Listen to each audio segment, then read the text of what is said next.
అది పెద్ద ఆవ, మిరం, 1 గ్లాస్ మిరప, 1 గ్లాస్ నువ్వుల పొడి, 1 గ్లాస్ ఆవాల పొడి, 1 గ్లాస్ నువ్వుల పొడి, 1 గ్లాస్ కారం వేసుకున్నాం. ఇప్పుడు 1 సగం ఉప్పు వేయాలి.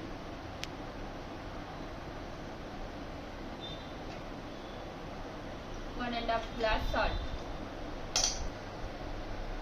కొంచెం జీలకర్ర పొడి, కొంచెం ధనియాల పొడి, కొంచెం మెంతుల పొడి, కొద్దిగా పసుపు,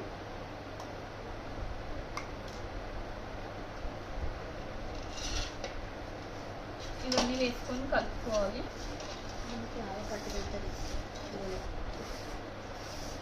చెప్పండి. నూనె తిరిగి పట్టినంతనే వేసుకోవడం, కొలత ఏముండదు. కొన్ని వాటర్ వేస్తాం కదా, నూనె పట్టినంత వేసుకోవడం అంతే.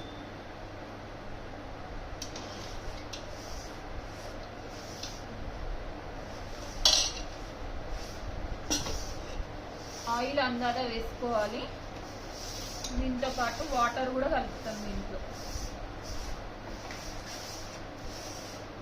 దీన్ని పెద్ద ఆవ అంటారు. ఈ పెద్ద ఆవల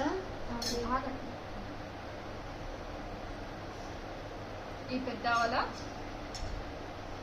వెల్లుల్లి గుప్పెడంతా వెల్లుల్లి, ఈ జీళ్ళేమో ఉడకబెట్టి కొంచెం ఆయిల్ వేసి వేయించాలన్నమాట. వేయించిన తర్వాత ఈ పెద్ద ఆవల కలిపితే ఊరిన తర్వాత పుల్ల పుల్లగా వస్తాయి, మామూలు నిమ్మకాయ ముక్కల్లాగా. ఇవి ఇందులో వేసుకోవాలి.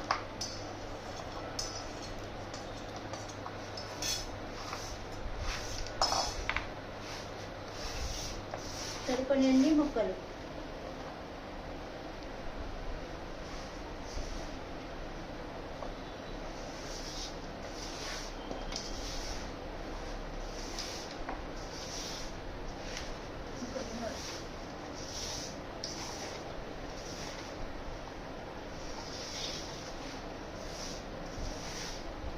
ఇన్ని వాటర్ వేసుకొని పెరుగన్నంలాగా కలుపుకోవాలి.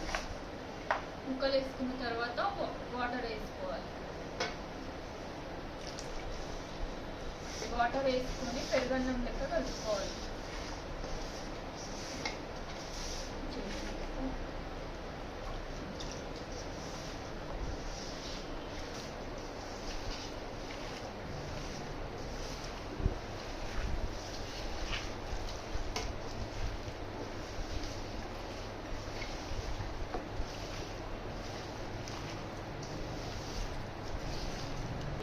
నిండా కాకుండా అట్లా పక్కన కంటకుండా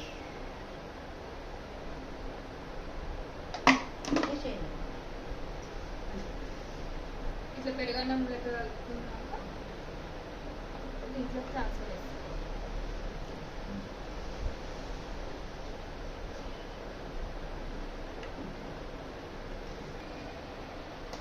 దీంట్లో ఇంకొంచెం వాటర్ వేసుకొని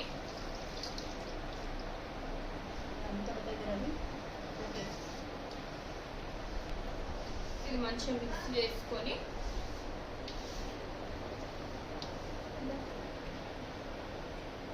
దీన్ని ఇప్పుడు మంచిగా డబ్బాలోకి వేసుకోవాలి.